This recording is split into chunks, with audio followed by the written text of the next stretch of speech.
Greetings, everyone, and welcome to another edition of the Red Pill Diaries. I'm your host, your brother, and your friend Rashid, and I'd like to thank each and every one of you for joining me on another episode of the most powerful platform for truth, bar none, on God's green earth. This is your platform for education, elevation, and edification. This is the Red Pill Diaries. And as we await our guest, Scott Ritter, to join us on the platform, we're going to talk about a few things, okay? I just hit him up again to make sure everything was cool.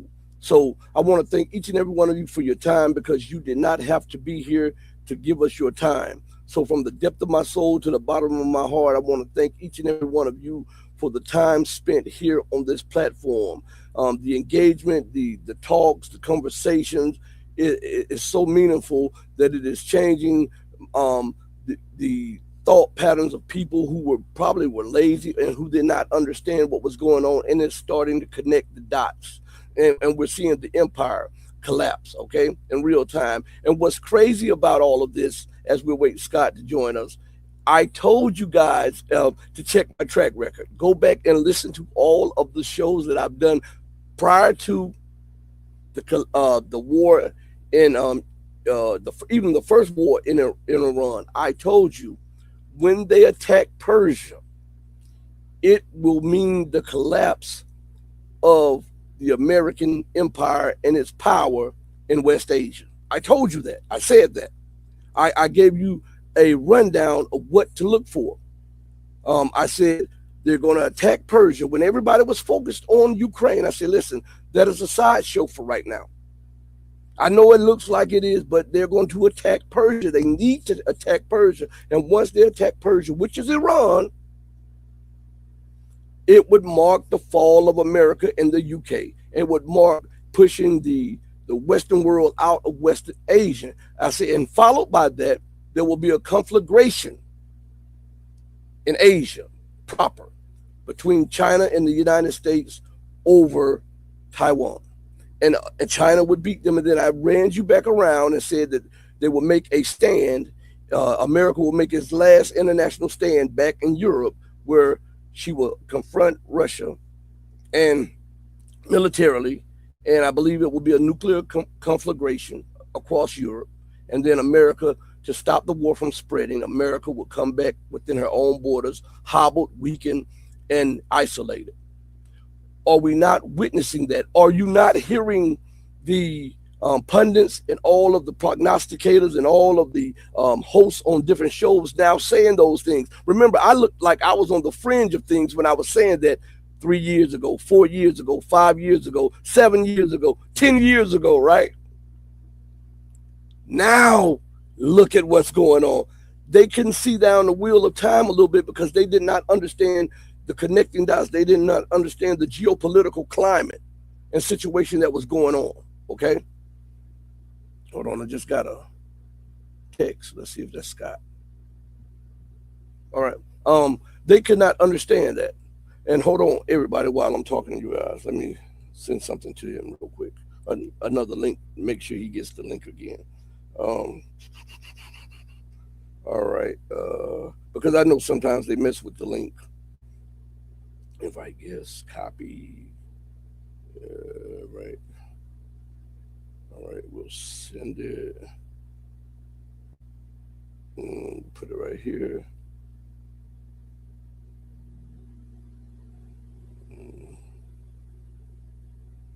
All right. All right. Boom. All right. I had to send another link. Make sure the link got there, because I know sometimes those links break, and man, you do everything you can. You keep clicking on the links and you can't get through. So I just wanted to double up. But shout out to everybody in the building. Shout out to Red Axis. Shout out to Fovos. Shout out to Holga in the building. But I want you to think about that. This small channel was saying these things, and I was ahead of the curve. And I kept telling everybody on the platform who had been here for a while, say, listen, I know it doesn't seem like that. Just watch what I'm saying and look at how events play out, and come back later and tell me whether I was right or wrong. Am I right? Was I right? And now everybody else is saying that, and they are getting even the Chinese Professor Jing. They're saying that he predicted X, Y, and Z 5 years ago or 3 years ago. Listen to me good. I've been saying this stuff since 1995 or before that.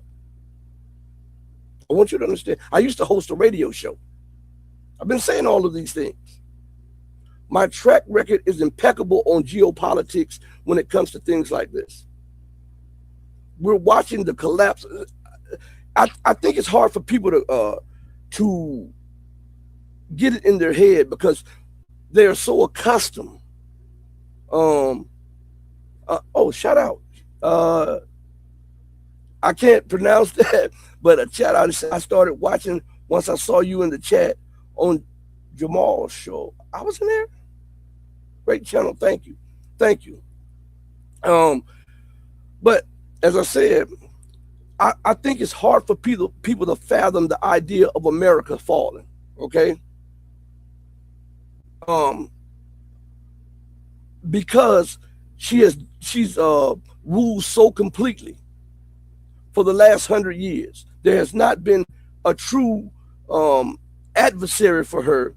I'm talking about in economics, military power, pure politics. When it comes to that, there has not been a peer to her in all of those categories. The Soviet Union was a peer to America militarily, but it wasn't a peer to America economically, right? But all empires ebb and flow. They come and they go. In America, she had become drunk on her own hubris. And we saw the stages. If you go through history, you can see the stages of collapse long before today. We saw it when she defaulted on her loans. And we saw it when she instituted the Federal Reserve. And that from 1914 marked the end of this world, because it had been placed under the Federal Reserve, and it signified a financial, political collapse. A lot of people don't understand that, and if you go up to the 30s, the 20s and the 30s, you'll see America default on her debt. You move past that, America starts slowly and behind the scenes defaulting on her debt as she robs her currency of silver and gold. You see that from the nickels and the dimes and the quarters and the half dollars and the dollars up until 71. A lot of people think it just started in 71 when Nixon took the world off the gold and silver standard. No, that cemented the fall of American empire.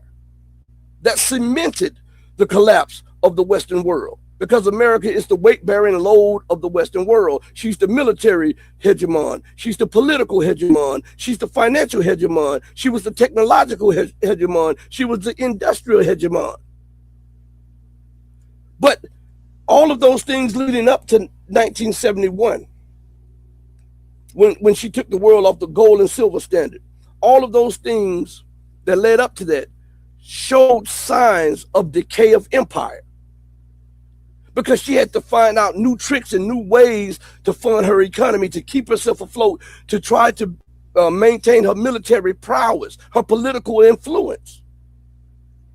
And then in 71, it became clear to the entire world that America had been browbeating and backbeating everybody in the world when she took the world off the gold and silver standard and created a new paradigm, which was the petrodollar. Scott is in the building, everybody. Scott is in the building. He's getting his camera together. Scott is in the building. As soon as his camera comes up, we'll bring him in the on the screen. But yeah, we're in a new paradigm. And this paradigm is unlike anything before. The world is fighting. America is fighting for hegemonic survival. The Western world is fighting for hegemonic survival. Most people don't understand that. And it is a very, very incredible thing to see, because you're living in the change of worlds, because most people cannot fathom America not being a power or the power. People can't fathom America not being in the position of strength. But history teaches us that this happens. Science teaches us that this happens. Mathematics teaches us that this happens. And America is not an exception to the laws of science, mathematics, and history. We think it is because we've been inundated and inculcated with that America must lead. America will be a pillar of power, a one of the poles of power, or one of the poles of the multipolar world. And then I ask often, how is that possible when you're the largest debtor nation in the history of the world?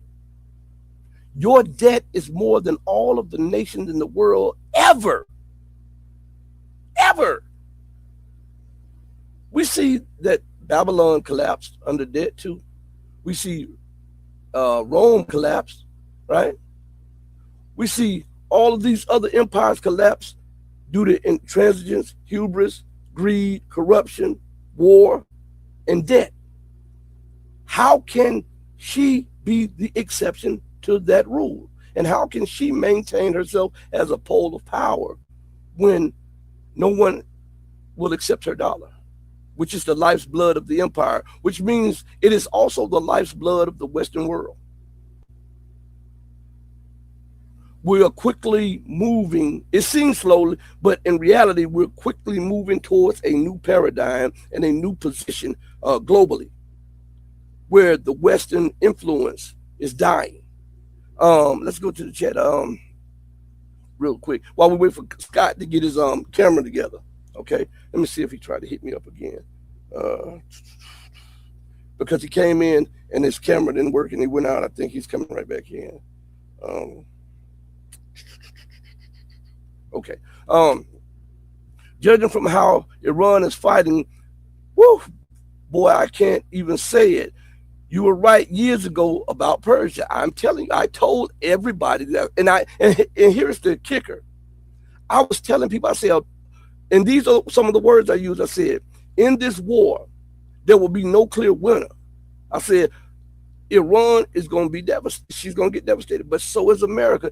Iran is going to give as well as she gets. She's going to give as well as she takes. That's what they're saying now. Everybody's saying that now. That's crazy, isn't it? That's crazy. But I know when I was saying it that people couldn't see it, so I didn't get offended when people were saying, oh, nah, he's just talking. He's on the fringe of things. I understand that with limited information, you can't see what other people see. If I understood calculus and you only understood basic math, I can't get mad at you because you can't work out an algebraic problem, right? What I do is set out the thing and wait for you to build yourself up through information, through the gathering of information, where then you're able to calculate on the algebraic scale and then move upwards in mathematics. So what I do is try on this platform is try to connect dots. And then once you connect all of the little geopolitical and economic dots, you see better. And that's my guy in the building. I got to bring my guy in the building. Scott, how's it going, my friend? Chaos, total chaos. my internet is down, and I was trying to do this. I'm on my phone, but it wasn't giving me access to my camera and microphone, so I had to Google how to do this.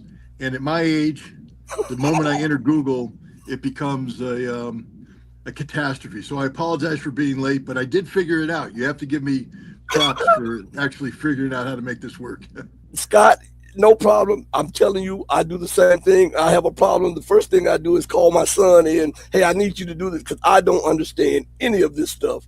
None of it. Shout out to KN Kareem for the $10 super chat. Scott, what is going on? I want your explanation because you've been right on with a lot of these predictions and stuff. What is going on with Iran and with the United States and Israel right now?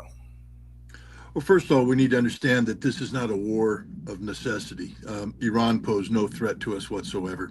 Any concerns we had about Iran could be resolved diplomatically. Indeed, the biggest concern we had was continued fears in certain circles in Washington, D.C., unfounded by fact, but fears nonetheless, that Iran was pursuing a nuclear weapons program or had the potential to pursue one.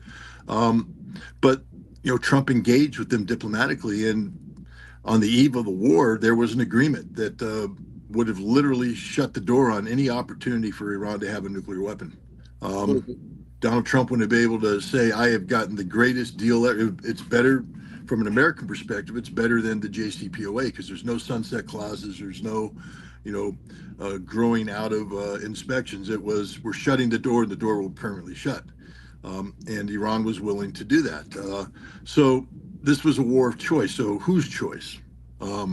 Why are we at war? And again, it has nothing to do with the United States. It has everything to do with Israel, and more particularly about Benjamin Netanyahu and his little circle of greater Israel Zionists who are seeking a greater Israel, seeking to turn Israel into a global superpower that dominates the region, dominates their neighbors, and is firmly backed by the United States. Iran was the biggest impediment to this dream. Iran, of course, is the backbone to what's called the axis of resistance. That is Hamas, Hezbollah, Ansarallah, the militias in Syria, all legitimate groups who are opposing, for instance, Hezbollah.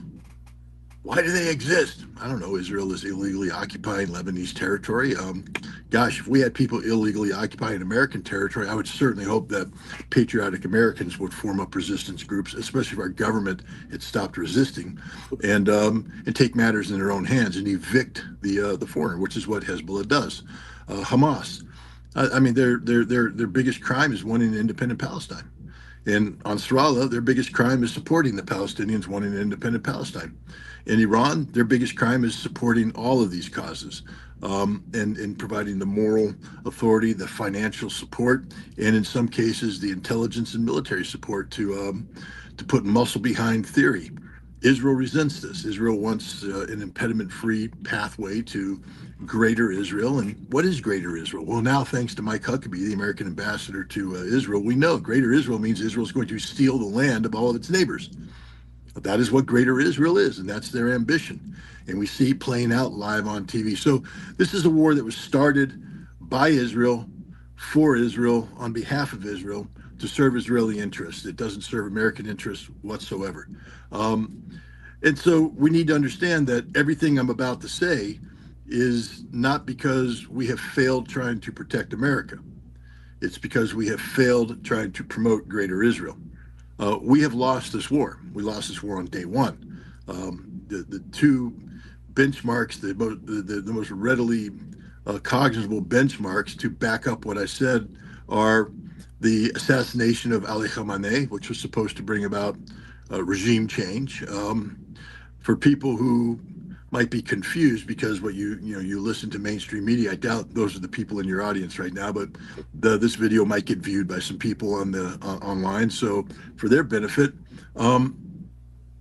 you hear the United States speak of Ali Khamenei as if he's some sort of dictator, some sort of autocratic ruler, etc. He is, from the perspective of the Twelver faction of the Shia faithful, he is the Pope. He is Vilayat-e Faqih. He is the guardian of the supreme jurisprudence. He is the man, the highest religious figure. And we killed him. We murdered him. Murdered and was murdered. He wasn't a legitimate command and control target. He wasn't posing a threat. He simply was the guardian of the Islamic faith in the context of an Iranian constitution that serves as the foundation of law for a constitutional republic that is an Islamic republic. He has committed no crimes. He simply is a man who leads the religious faithful and serves as the religious standard bearer for the Shia faithful. The Shia faithful aren't Wahhabists or Salafists. They're not seeking to export their religion abroad through violence. So why did we kill him? Because we believed wrongly that he was the political spine of Iran. He is the supreme leader, but we didn't understand what the supreme leader is. The supreme leader is a man of faith, not a dictator. He's not Adolf Hitler. He is Ali Khamenei. And the other thing that we did is we We believed that by killing him, we would empower the Iranian people to rise up and take matters into their own hands, because we were somehow under the belief that the Iranian people in Iran are an oppressed people, terrorized by this horrible supreme leader. And that when we killed him, they would rise up and liberate themselves. Well, the people of Iran certainly rose up after we assassinated Ali Khamenei. Millions of them took to the streets. But they weren't shouting death to the Ayatollahs or death to Khamenei. They were singing his praises, because we had just converted, in the eyes of the faithful of Iran and elsewhere around the West Asia and Middle East, we converted this living man who was old, diseased. He said himself, his body is broken. And he was seeking his life to end with dignity. He was getting to that point in life where all of us of a certain age are going, man, what happens if I can't walk? What happens if I can't chew my food? What happens if I am drooling? What happens if my mind goes? And he was getting to the point where he was staring, infirmity in the face. And he spoke about it. He said, my body is broken. And I want to go with dignity. It would be the greatest honor to go out as a martyr. Now, we're used to hearing the term martyrdom in the context of 9/11, and we think of these fanatics who hijack airplanes and become martyrs by murdering people. That's not what, again, people need to study the Shia faith, and they need to study the 12er faction of the Shia faith. And they need to study, I think, 4 things. Ali, you should find out who Ali is. It's very important to know who Ali is. And if you don't know who Ali is, then you have no right to talk about anything going forward. So shut up, go study Ali. Once you study Ali and you understand how he fits into the whole issue of the line of succession, etc., study Hassan. I won't tell you who Hassan is. You need to find out why Hassan is important. And then you need to study Hussein. There's another guy you probably need to know if you're going to speak intelligently about 12er faction Shiism. And study the Battle of Karbala and what that means to the 12er faction, to the Shia faithful in general. And then you'll begin to understand martyrdom and what martyrdom is. Martyrdom isn't committing suicide to terrorize your enemy. Martyrdom is sacrificing yourself for your faith, on behalf of your faith. And it's a big deal to be martyred in support of your faith. We gave Ali Khamenei the greatest gift possible by killing him, because we gave him a death with dignity.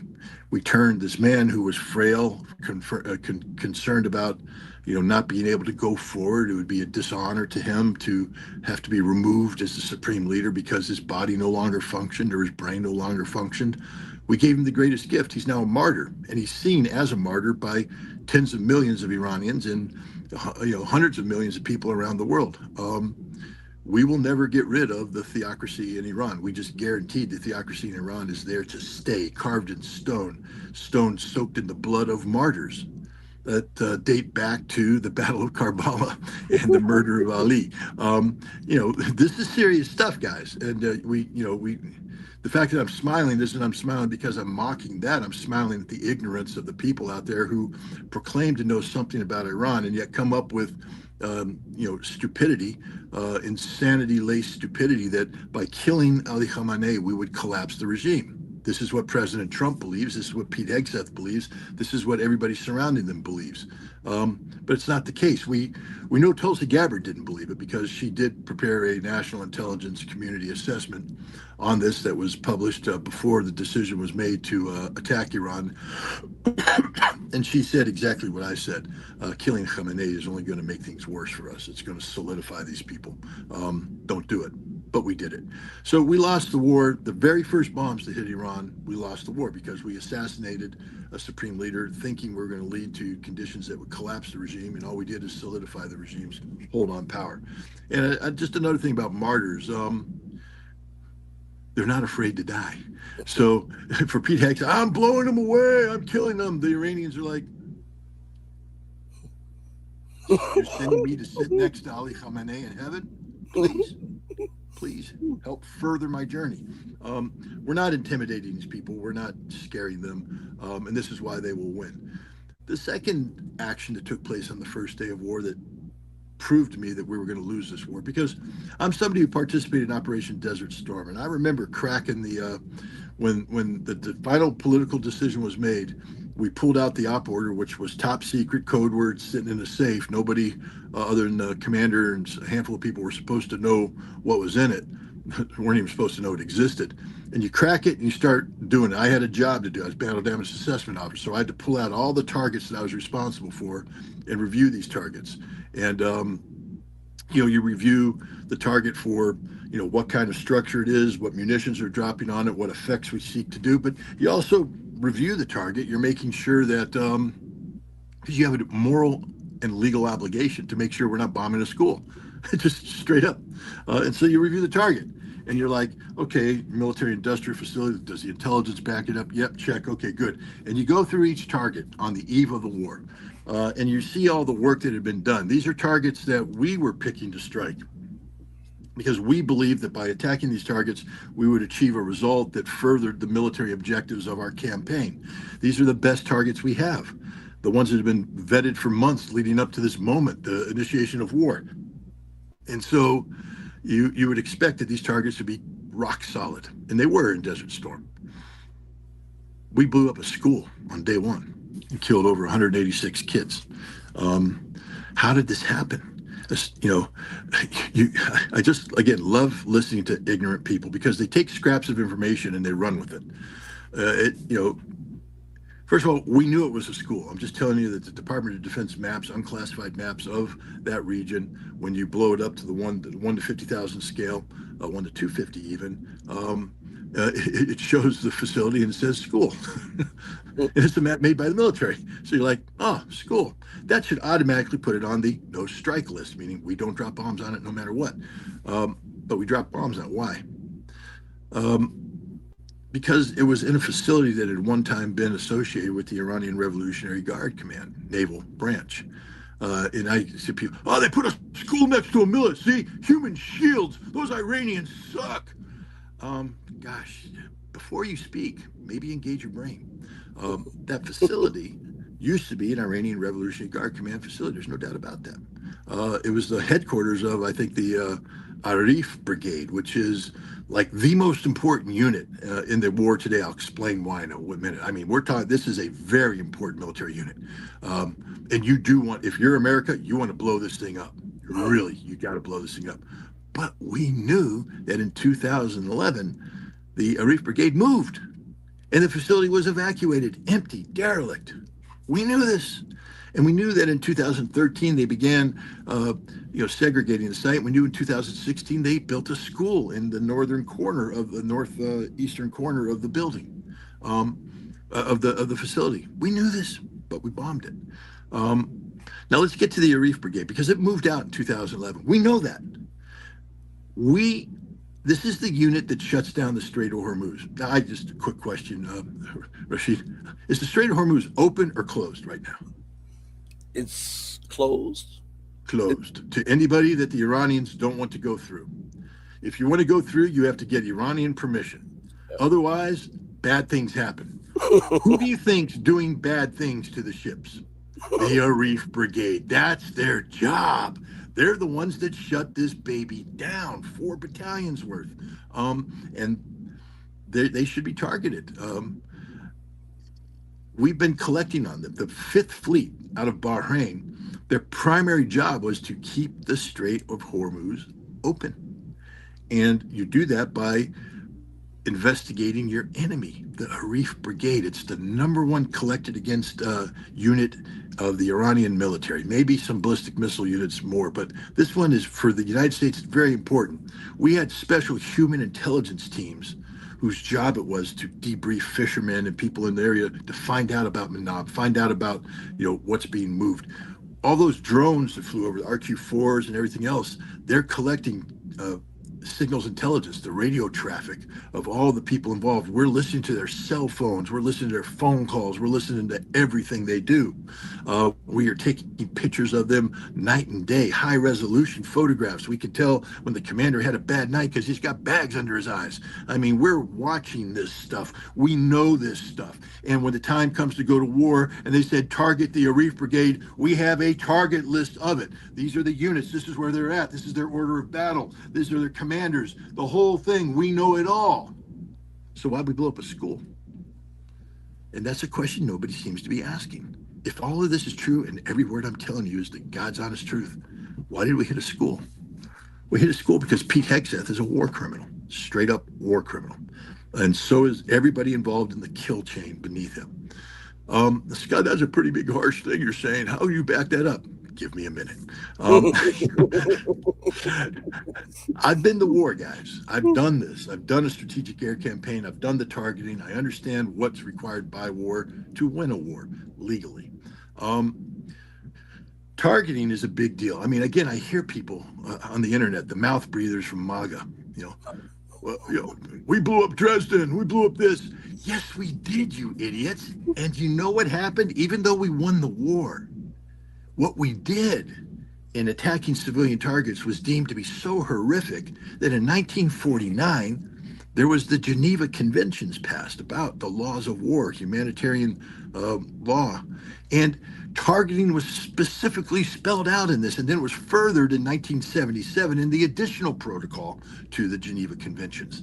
And the bottom line is they said that the people who do targeting have a special duty and responsibility to make sure that they distinguish between military and civilian.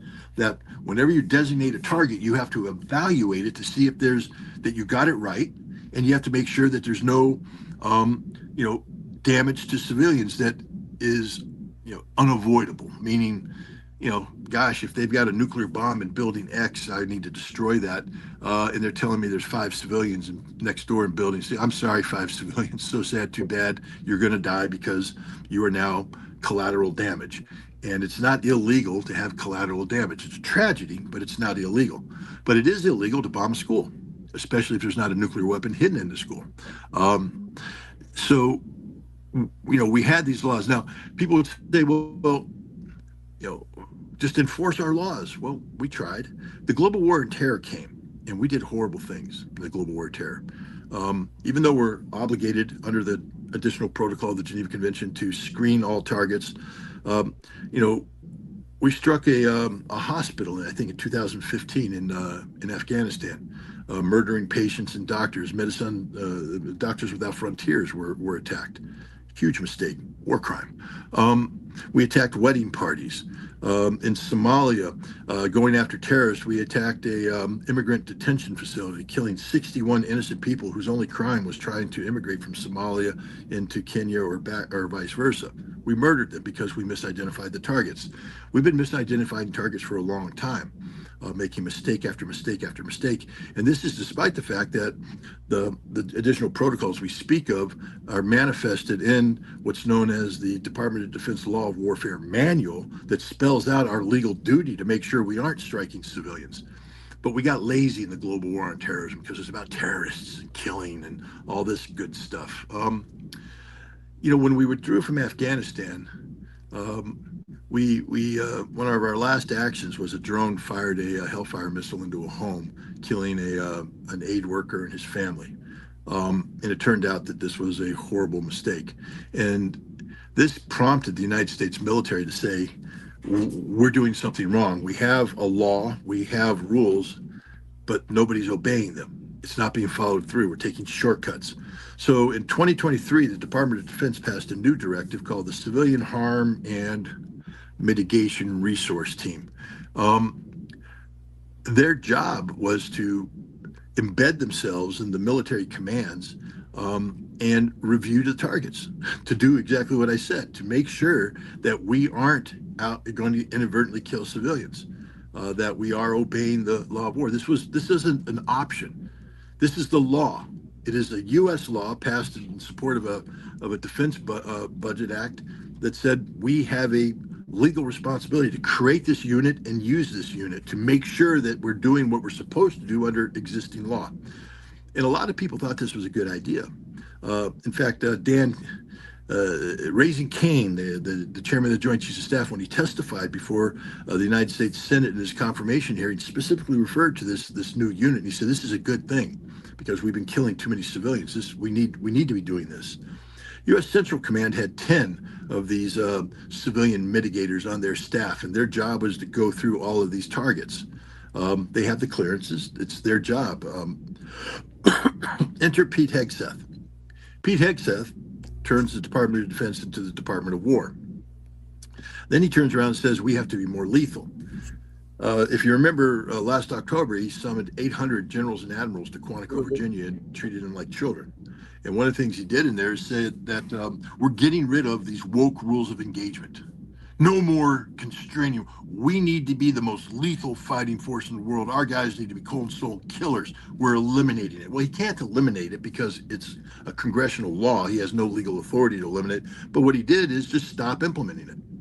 The 10-man team that was at Central Command was reduced to one person, a token person who had no power, no budget, couldn't do anything. The people that were forward deployed to the combat commands in theater, eliminated.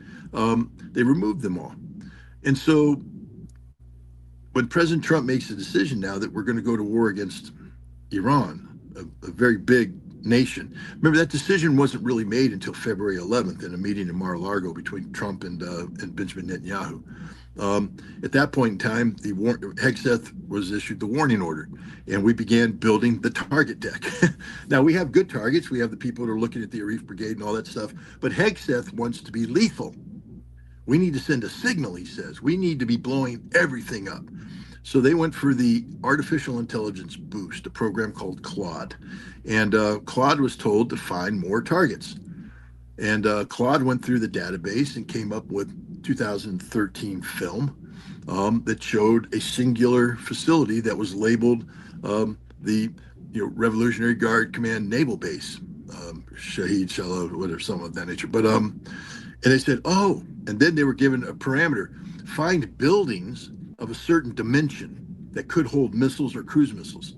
So within this facility, they found 3 buildings, 2 abandoned warehouses, and a former headquarters building that had been converted in 2016 to a school, a children's school. Everybody knew it was a school. Our maps showed it was a school, but AI apparently doesn't read maps. AI isn't intelligent at all. AI simply does what they're told to do by people who no longer have any moral constraint. And nobody reviewed it. The AI generated these targets, and they were sent into the hopper, and nobody reviewed it. The civilian mitigation team no longer exists, and people are now told, don't get in the way. We are going to have this war. We're going to blow up these targets. And so this target deck for this particular strike was sent to one of our ships off the shore of Iran. Inside the ship, there's a Tomahawk operations center where the different strikes are programmed into the Tomahawk missiles, and then the missile will be launched. Tomahawk missile is launched. It's guided to the target, following a route that's been pre-mapped by various overhead sensors. They've created a mapping that has 5 or 6 zone intermediate points. These are areas in the Scott has been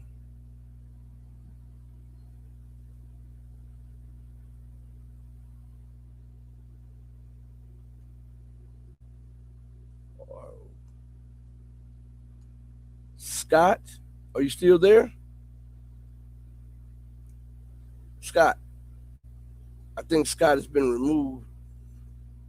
I think he's frozen. I think Scott is frozen.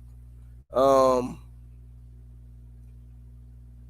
know the sound has been muffled and Scott has been frozen. Scott, if you can hear me, go out and come back in, please. Because your sound has been muffled and you've been frozen on the screen. Ah, there we go. Okay, he heard me.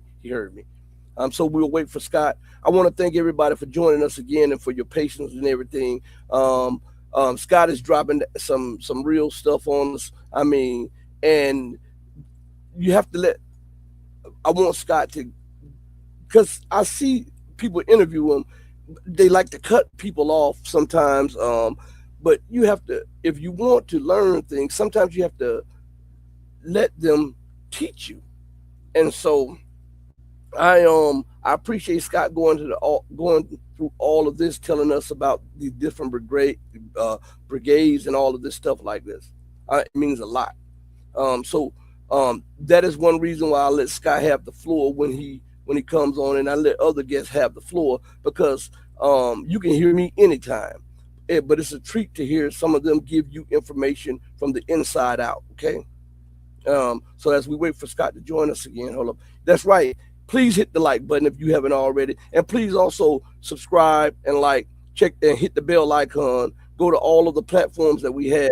And Scott is back in the building. We'll be able to get him back up here. Yeah, Scott, I'm sorry about that. You froze and then you got muffled. You there? Scott, I hear you. You know, the thing about going to your camera or your phone is you might want to charge it. Check the charging. So, yeah, again, this is what happens when you have an absolute amateur on the other end, and I apologize for that, but I found the charging cord and I plugged it in, and we're good to go. I'll just finish real quickly what I was saying.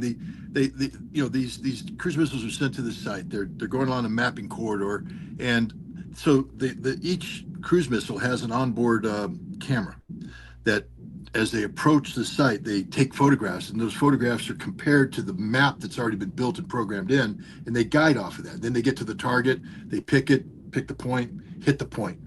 We fired 4 cruise missiles at this facility. 2 hit warehouses, dead center, no secondaries, because they were empty, abandoned facility. We knew that, but Claude, the AI program, didn't, and we went ahead and bombed it. The third one hit the headquarters building and punched a hole in it, blew it up, partially collapsed it. The fourth one's job was to come in and take photographs, click, click, click, click, click, click, click, and then go into a loiter pattern, meaning it's just hanging out, while the photographs are transmitted back to the ship, where the operators assemble them into a mosaic and do a quick battle damage indication. They go through and they go, okay, the warehouse, what's supposed to happen? There's supposed to be the hole in the center of the warehouse. There's a hole in the center of the warehouse. Check, killed it. Other warehouse, hole in the center of the warehouse. Check, killed it. Other building, partial collapse. We got partial collapse. Wait, whoa, stop. There's people down here. A lot of people running around. If this is a headquarters, that means there's a lot of headquarters type people down here. We need to kill them, because Pete Hegseth said kill. And so they go to that missile going around and they order it to strike that site. So that missile goes off a loiter, goes out, takes an attack run. It pops up, and then it comes in and it goes down at an 85-degree angle. Boom, straight in. It's a special warhead that's a dual phase. The first part of it blows a hole in concrete and punches a hole, and then the second part penetrates and then sort of blows up for combined effects weapons, is what they call it. So it goes through the roof, goes into the middle, and explodes. But then we do something else too, because again, we're America and we're really cool and we make cool weapons. And the cruise missile has fuel on it, and we don't want that fuel to go to waste. There's explosive potential in that fuel. So the cruise missile, as it's making its final dive, takes the remaining fuel and concentrates it and turns it into a fuel air explosive. So it punches through, goes in, blows up, and then boom, a big old flash, burning everything inside. These people that were in this building, they were kids going to school. When the first strike started happening up and down the coast, because remember, Manab is right on the coast of the Strait of Hormuz. And so clearly there's a war going on. So the principal, a very brave lady, and her staff began calling the parents and calling other points of contact, because the Iranians are a civilized nation, by the way, and just like our schools have points of contact, they have points of contact too, in case the kid gets sick, gets hurt, has to go home. And so they're calling up, and Iran's a modern nation state. They, believe it or not, they not only have cell phones, they know how to use them, unlike some people. And so they're calling around, telling people to come and get their kids.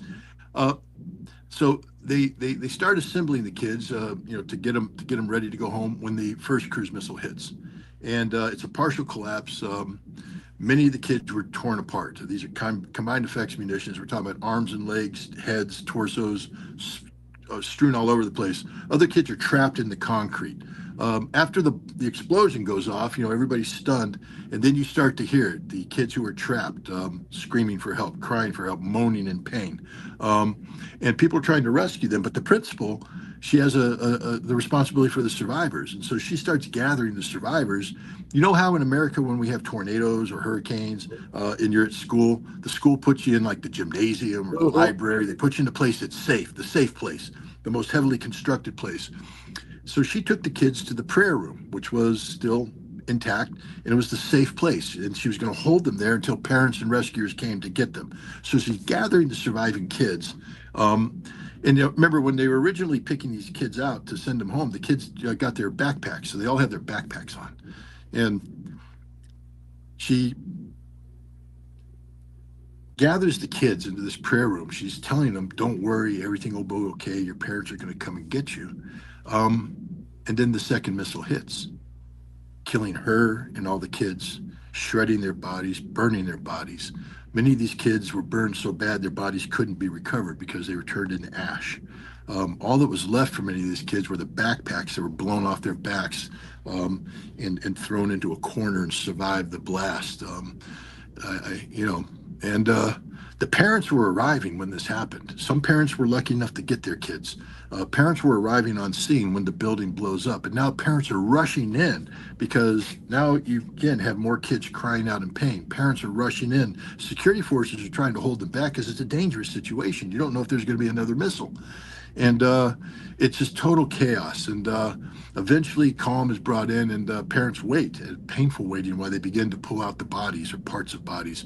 Parents had to identify the kids sometimes based upon the shoes they were wearing or the socks that they had on.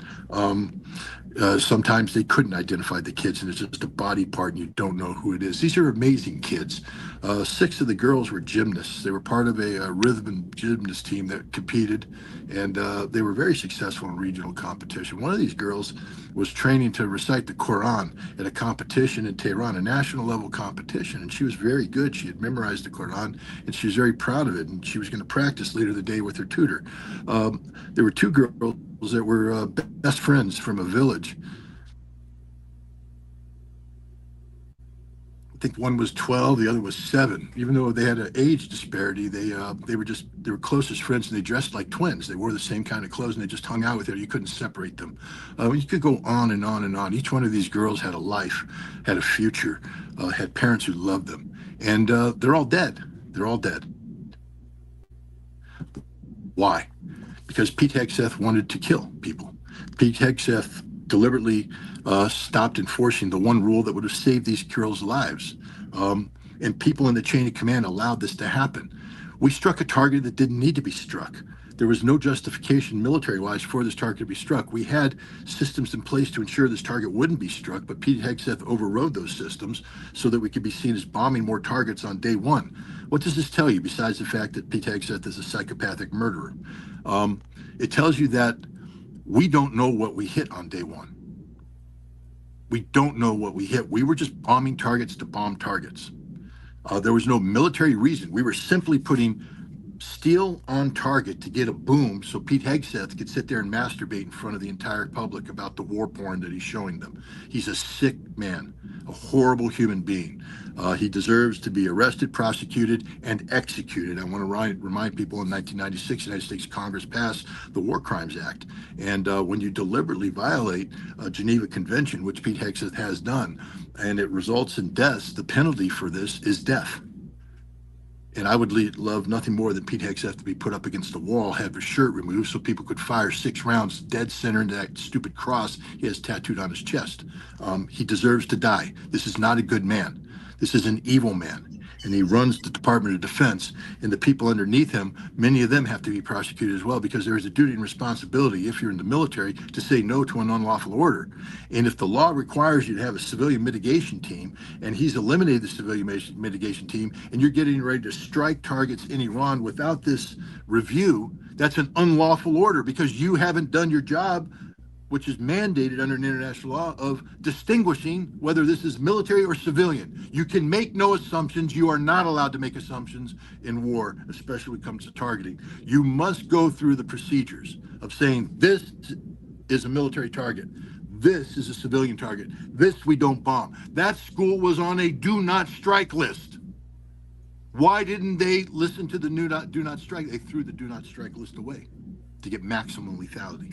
This is a premeditated act of murder by a psychopath who is currently empowered to continue doing premeditated acts of murder as we speak. But that proved to me on day one, not only that we were criminally insane collectively as a nation, especially all the mouth breathers out there in X-land and elsewhere who say, I voted for this, then screw you.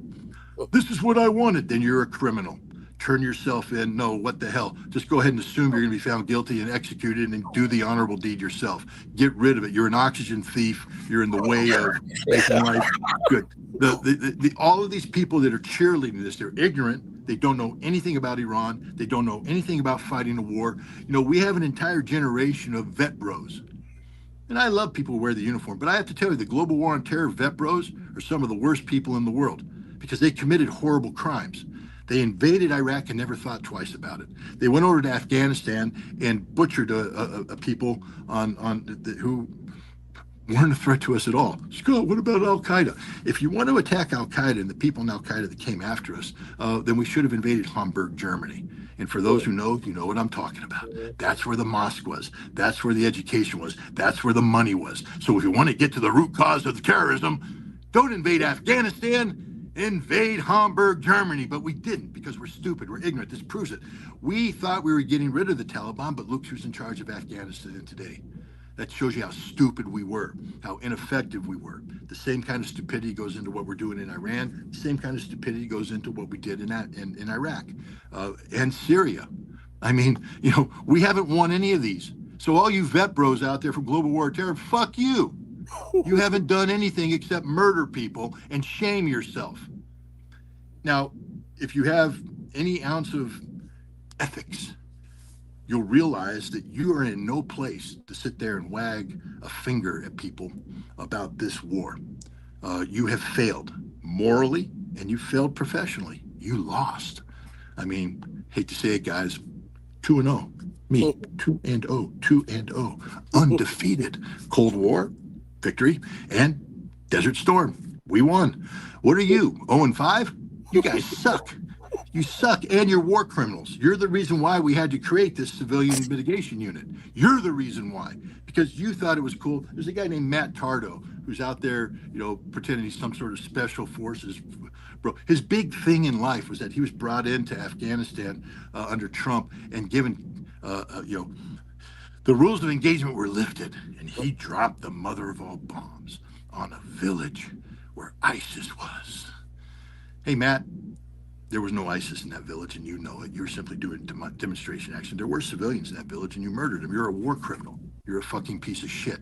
And he should never be allowed on TV again. Nobody should ever allow him to say a word. And I apologize for my language, Rashid. It's disrespectful to you and your audience, but I'm furious right now. I am as furious as I can possibly be because my country is committing war crimes, horrific war crimes. These are avoidable war crimes. We have the systems in place. We have the rules in place. If we would just obey these rules, these crimes wouldn't take place. Maybe there'd be a war.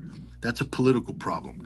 But there wouldn't be a war with these war crimes. We were warned about this in Nuremberg. Justice Jackson, who was the lead prosecutor, went on to become a Supreme Court justice, American. He said that the greatest war crime of them all is an illegal war of aggression. Why? From that, all other crimes take place.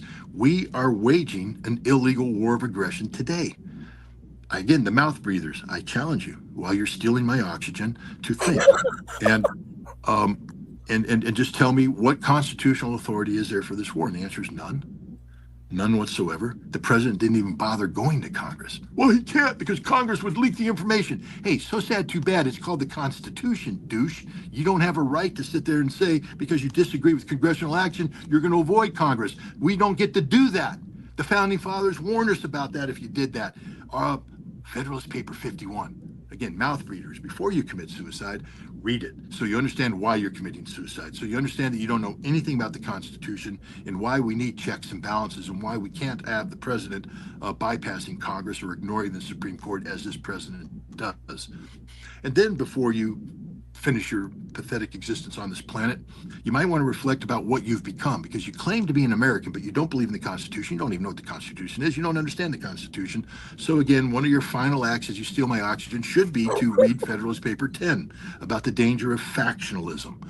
This is why we need a large constitutional republic. James Madison wrote that. He also wrote Federalist 51. Smart guy, that James Madison. Hey, Jimmy boy, you did a good job. Except people don't read it anymore because we're lazy. The global war on terror was an unlawful action too. But we all sat there and cheered it. Not we all, but you all you vet bros that went out there and volunteered after 9/11 to serve your country and defend America and defend freedom. All you did is go overseas and murder people. And you lost, by the way. So you suck both ways. You suck because you're a criminal, and you suck because you're not good at what you do. You can lift weights. Hell, Pete Gadseth can lift weights. 315 pounds. Come on, Pete, baby. Good job. I mean, hey, Pete, that's good. I can get 260. I can get 260 one time. That's it. I can't do 315. So Pete's got me on that one. But you know what, Pete? I'm not a war criminal. You are. I'm not a psychopath. You are. I'm not a oxygen thief. You are. And so is everybody who supports this. Now, I guess I should stop insulting people because my wife tells me that it's not very becoming of me. But I'm furious. And again, I apologize for my language because I respect you very much, and I respect your audience, and they shouldn't be subjected to some old curmudgeonly dude that doesn't even know how to use a cell phone, swearing at them. But, if you're not mad about this, if you're not furious about this, if this doesn't make your blood boil, then you're not an American and you're not a human. I mean, America's not perfect. We've made mistakes from the very beginning. Hell, any nation founded on the principle of slavery is sort of a big mistake in the making. But, we tried to cure it. We fought a civil war to make up for that, to unite the Union under the premise that there will be no slavery. We passed amendments. There I go, tripping over the charging cord. See, it's very dangerous to let me anywhere near technology because I will kill myself. But the point is, we're a nation in progress. We have potential. That's what I always say about America. When I go to Russia, they say, why do you love America? You guys have made so many mistakes. And I say, because our Constitution, the premise, gives us more potential than any nation in the world to do good. To do good. We haven't lived up to that potential. But I believe this country could do great things. I believe these people, we, the people of the United States of America, are a great people. And if we just live true to our values, and use our brain and understand who we are. Again, to say live to our values, we're a constitutional republic, guys. That means the Constitution is sort of like a big deal. And so you have to do more than just read it. I mean, I've got a copy of it right up here behind me on the shelf. But you have to understand it. You have to, you see the Supreme Court, read Supreme Court decisions and look at the arguments they make about the constitutionality of it. They get into the intent of the founding fathers, and they often cite the Federalist Papers. Read the Federalist Papers. Guys, this isn't about, academic exercise in school. This is basic civics. This is what they used to teach us as kids. My generation. We were taught civics. We knew what it meant to be a citizen. We knew how laws were made. We knew what the role of government was because we were taught from an early age that this is important. We were familiarized with the Federalist Papers. There's another, because it was a debate. The Constitution didn't go over easy. There were a lot of people who didn't want a constitution. We were a confederacy when we became independent from the Brits, and a lot of people liked the idea of states' rights. And so there was the Anti-Federalist Papers. And you might say, well, Scott, why do you want us to read the Anti-Federalist Papers if you're saying the Federalist Papers are so good? Well, see, the Federal Papers were good, but they weren't perfect. Why do we have a Bill of Rights? Why do we have the first 10 amendments to the Constitution? If the Constitution was so damn good, why did we need to immediately amend it with the first 10 amendments? Because the Anti-Federalist people said too much power to the government. We have to return power to the people. We have to protect individual rights. So we got the Bill of Rights. And that's part of this. If you didn't know that there was Anti-Federalist Papers, if you didn't know the origin, you're sort of ignorant about who we are. We need to learn all this because it's who we are. We need a foundation. We have a generation of millennials today that don't know anything about what I just said. They just blink at me when I talk to them. and these are people. I'm active. You're not active. If you live in a constitutional republic and you're active to reforming the government, but you don't know anything about the Constitution, then you're spinning your wheels. You're not achieving anything. The Constitution is so fundamentally important in everything we do and who we are, and our failure to absorb that opens the door for the abuses that led to the horrors of the global war on terror and the horrors that are taking place today. They allowed the United States to invade and occupy Iraq in 2003, another illegal war of aggression, and now wage an illegal war of aggression against Iran. And the American people are indifferent. If you believe in the Constitution, if you call yourself an American and you honestly believe that you are an American, then you have to be against this war. There is no other choice. This is the most un-American war imaginable. And again, MAGA, the Make America Great Again crowd, especially the ones who've bought into the cult of personality that is Donald Trump. He's not the president of the United States. He's admitted he's not. He says, I'm a dictator. He said that at the World Economic Forum. He says, I don't obey the law, the rule of law. It's meaningless to me. I obey my personal moral compass. Great, pedophile. And we can just go on and on and on. So, anyways, we can move on to the next question. I think I've wrung this right out. Scott, where's Ben Gavir and where's Bibi Netanyahu? Since we haven't seen them in a while. I don't know. I mean, this is the problem. Again, I have dogs. People will say, why is he talking about dogs? There's a method to my madness. I have dogs.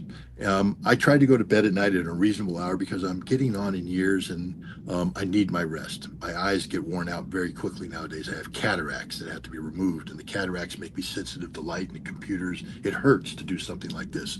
And so I try to get my sleep. But the dogs, they couldn't give a rat's ass about my cataracts or my sleep. The dogs, when they decide it's time to get up, the dogs get up, wake me up, and I have to take them outside or they won't let me go back to sleep. But being, again, of a certain age, once you wake up, you don't go back to sleep. It's too late. The eyes are open and you're stuck. And so, what happens invariably is at 5:30, because I'm just not motivated yet at 5:30 to get up and start writing. That happens around 6:30.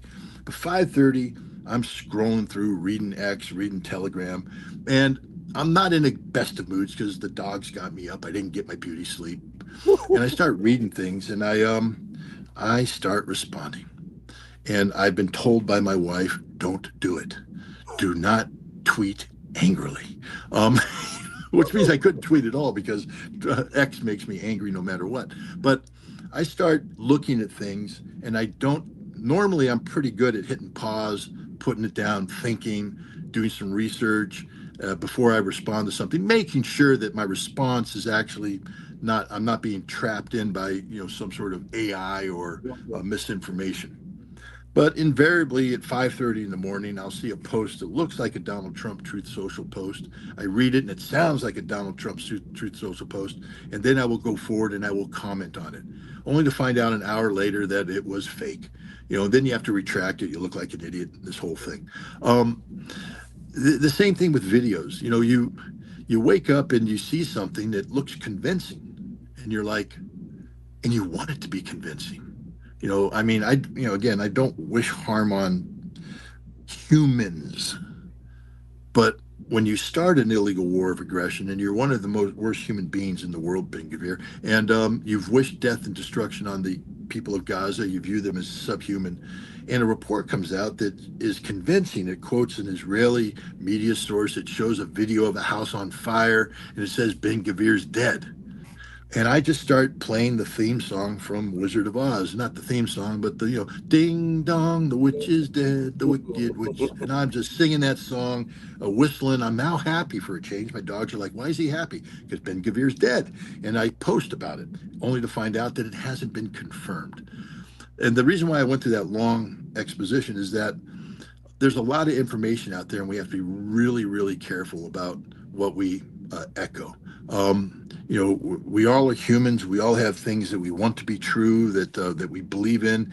And so when we see a piece of information that reinforces our beliefs or gives us a ray of hope that what we want to happen has happened, we oftentimes, follow through on it. We start echoing it, and we have to be responsible. We are our own quality control filter on the internet. We're the ones that have to put that filter out there and be responsible. And this is the long way of saying I don't know what happened to Ben Gvir and Benjamin Netanyahu. I mean, they neither have been in public. Have seen in public. There's reports that they've been killed or injured. There's a weird six-fingered Benjamin Netanyahu out there giving a speech about Israel being a global power, and so logically you could connect the dots and say they're dead or they're wounded, but without confirmation, it's dangerous to commit to that narrative. So I'm going to use that very long way of saying I don't know. I simply don't know what happened to either of those men. Mm-hmm. So what do you think? And Chloe, you've given me a lot of your time, and I know you're busy. Scott, what do you think the outcome of this war of aggression on Iran will be on the American economy, the American military, and the Trump administration? It all depends on how quickly we unplug from this war. We've lost this war, and regardless of how many times Pete Hegseth wants to come up and tell us how wonderful we're doing, when General Kane got up and listed the three primary objectives of this war, we have failed on all three. Objective one, we're supposed to eliminate Iran's ballistic missile capability. Well, Iran's firing missiles every day, so we haven't done a very good job of that. Two, we sunk a navy that just never mattered. Why are we sinking ships when we can't open the Strait of Hormuz? So don't brag about naval victory, naval dominance when you can't open the Strait of Hormuz. And the Strait of Hormuz closure is going to cripple the global economy. And then three, he said that we're going to start pushing in and striking targets related to their defense industry. And that would open my eyes because I remember Desert Storm. And again, I was the Scud dude. So one of the things I did is track the totality of Iraq's ballistic missile industrial base. I knew all the facilities, all the targets, and we tried to bomb them all on day one, day two, day three. I mean, there's so many of them we couldn't get them all at once, but by day three, we wanted to have put at least one bomb, one missile into each target of importance, and then go back and reattack as necessary. We're at day 14, and we're being told we're going to push in and start striking these industrial targets. Now, when I was doing this, we blew up these targets. I said in the first 3 days, we blew them up. Later, as a weapons inspector, I went back, and you could see the destruction. We did a good job. But you saw the Iraqis were repairing these buildings, and then after we repaired them, production equipment showed up. And I went, where'd that come from? I said, well, we evacuated it before the war. So all the buildings we blew up on day 1, 2, and 3 of Desert Storm were empty buildings. The Iraqis had evacuated all the material of value. We're at day 14 now. Now, logic says that the Iranians evacuated everything of value before this war started because there were indications that there was going to be a war, so they go ahead and evacuate it. These are the precision machine tools. These are grinders. These are, the forges. These are all the things, the mixers, all the electronics associated with it that cost hundreds of millions of dollars, billions of dollars that they procured over time, have been evacuated and put in hiding facilities that we don't know where they are. And so when I hear that we're going to start bombing these facilities 2 weeks into the war, that just proves to me that we don't know what we're doing. And we're desperate to be seen as doing something. This is an act of theater, not an act of war, because there will be nothing in these buildings, nothing. We're going to blow up empty buildings. And as an Iraqi general once told me, he said, Mr. Scott, you guys are really good at you Americans are really good at putting bombs on a building. You blow up buildings better than anybody in the world. I said, well, thank you very much. And he said, and we Iraqis, we are very good at pouring concrete. I said, yeah, that's true. You're rebuilding those buildings. He said, but here's the thing. When you blew up those buildings, you destroyed nothing. When this concrete cures, we're going to put everything back in that building. We'll be right back in business. And this is the truth with the Iranians. They can pour concrete every bit as good as the Iraqis. One day this war will end, and they will start pouring concrete, and then all the stuff they evacuated will go back into the building, and they'll be back in business. So we're not going to accomplish that objective either. We're not going to accomplish any of our objectives. We have lost this war. So now the question is, how do we get out of this war? First of all, the war has some self-limiting features. Number one of which is when we are unable to defend ourselves, the war is over. And that means when we run out of ballistic missile interceptors, the war is over. Now, we just went out to South Korea, our good friends who we convinced a couple years ago to bring in THAAD missiles. They didn't want to do so because they said that's going to irritate the Chinese and North Koreans. But we said, no, no, no, we're here forever. We'll back you up. We're America. Once we build this shield, you'll be protected. And the South Koreans went, okay. And they built it, and the Chinese were mad, built more missiles, brought them in. The North Koreans built more missiles, brought them in. And we said, don't worry, we're here forever. Well, we just left without any permission because all of our THAAD missile batteries and most of our Patriot batteries have been destroyed by the Iranians with those missiles that Pete Hegseth says aren't working. So now we stripped Pacific clean to come back and build up defenses for Israel. And they're going to be destroyed too. And we will run out of that, and that'll be in a week or two. We've got nothing left.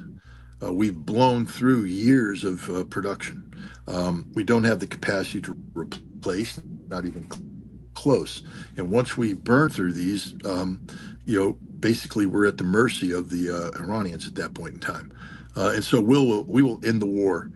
We're either going to try and get a negotiated end. There's already acts of desperation taking place. Marco Rubio is trying to reach Araghchi, the foreign minister, who's not taking his phone call.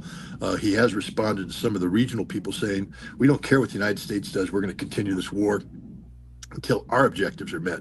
And our objective is that when this war ends, it never happens again. That means the United States has to leave the Middle East, and Israel has to be downsized, and not be allowed to behave irresponsibly. And we will continue this war until we have achieved those objectives. So militarily, there's a lot of pressure on this president to bring this war to an end before it becomes apparent that we have literally made ourselves unable to defend ourselves. And it's not just here. The National Security Strategy document that was published in November of last year said that we're in the Pacific, we're seeking conventional overmatch against the Chinese. That means we want to dominate them militarily. That means we're the best in the world. Well, the Chinese are taking a look at what's happening here and going, you're not so good, are you? I mean, you can blow a lot of things up, but you're not good against missiles, and you can't shoot down missiles, and we got a whole bunch of missiles, and our missiles are as good or better than the Iranian missiles, and you just emptied all of your missile defense to go to the Middle East, so you are defenseless. I think China's sitting pretty good right now in the Pacific. Russia and Ukraine, we're not supplying anything to Ukraine anymore. Russia's good because of the economics of the consequences of shutting the Strait of Hormuz. We need to get oil on the market quickly, so we had to lift sanctions against Russian oil. And so the Russians are like, thank you. Got to go open a new bank account because we're making too much money for the existing bank account. And Russia's seizing market share because you can't ship oil out of the Middle East. Russia right now is getting ready to sign a major oil procurement deal with Thailand. India now is allowed to buy. The Indians shot themselves in the foot. They were buying Russian oil at a steep discount, $23 a barrel. And now they said, okay, we'll stop buying Russian oil. And the Russians went, that's the end of those contracts. Because the Russians always adhere to their contracts, but the Indians pulled out, no more contracts. Then Trump said, oh, the Strait of Hormuz is closed. India, you can buy Russian oil again. The Indians said, hey, Russia, we'd like to buy a lot of oil. And the Russians said, great, we'd like to sell you a lot of oil. So how's that $23 price looking? No, you had that price. Now you paid full market value. You're paying whatever the spot market is today. And right now the spot market is just hovering around $100. Imagine being the Indians who were buying oil locked in at $23 a barrel for the duration, and suddenly have to be spending $100 a barrel for this oil. And you have no choice because there's no other oil on the market because of the crisis in the Middle East. And this is the ultimate killer here. Donald Trump right now is playing games, dumping oil on the market, draining the stuff. But at some point in time, the economic consequences are going to catch up, and there's going to be a global economic disaster that will resonate here in the United States. And this is the end of Donald Trump's legitimacy as a viable American leader. Yes, he'll still be president, but his chances of having his party prevail in the midterm elections are slim to none. That means his last 2 years, he'll be impeached, maybe convicted. His legacy is finished. So Donald Trump doesn't want to allow the economic problems to get out of hand. You already see that he's starting to play games. one of the big tells for me was when Kirill Dmitriev, who was the Russian lead negotiator for the lead up to the Alaska summit today, he has a good working relationship with both Jared Kushner and Steve Witkoff. Again, my feet have to stop hitting the cord. but the I don't know what happened. Oh, there it is. Okay. And Dmitriev's in Miami meeting with Steve Witkoff as we speak. Why? What could they have to talk about? I think there's a grand bargain in the making here. I think Donald Trump is desperate to get out of this war because we can't afford it financially. We're being humiliated militarily and politically. It's suicide for him. He needs to get a face-saving way to get out of this war. And I think there's a grand bargain being crafted that will give Russia what they want in Ukraine, give Iran what they want mostly in the Middle East, and give Donald Trump a face-saving way to back out and say, I'm the greatest peacemaker of all times. Because of me, I have stopped 2 wars. I am God's gift to everything. And the Russians would be more than happy to say, good. And I think, and then what he can do is, reverse get the economy looking good, and he can roll into the summer of 2026, claiming that he stopped 2 wars. He promised to stop the war in Ukraine, and he has. And you would only have gotten this peace deal in Iran if you were strong. Peace through strength. We had to show them we were strong, and we did. And we got the greatest peace deal in the history of peace deals. I think that's the direction we're heading. I think, because we have this irrational con man who cannot tell the truth to the American people, lies to us on a daily basis.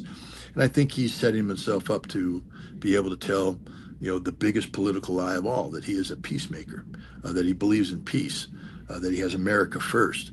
And I think that's what he's trying to construct. I don't see us allowing this war to last more than 2-3 more weeks. The international economy simply won't tolerate it. In closing, Scott, with America under so many constraints, won't America have to pull back from all of her engagements around the world because it is not financially feasible for her to continue to hold 700 to 1,000 military facilities around the globe?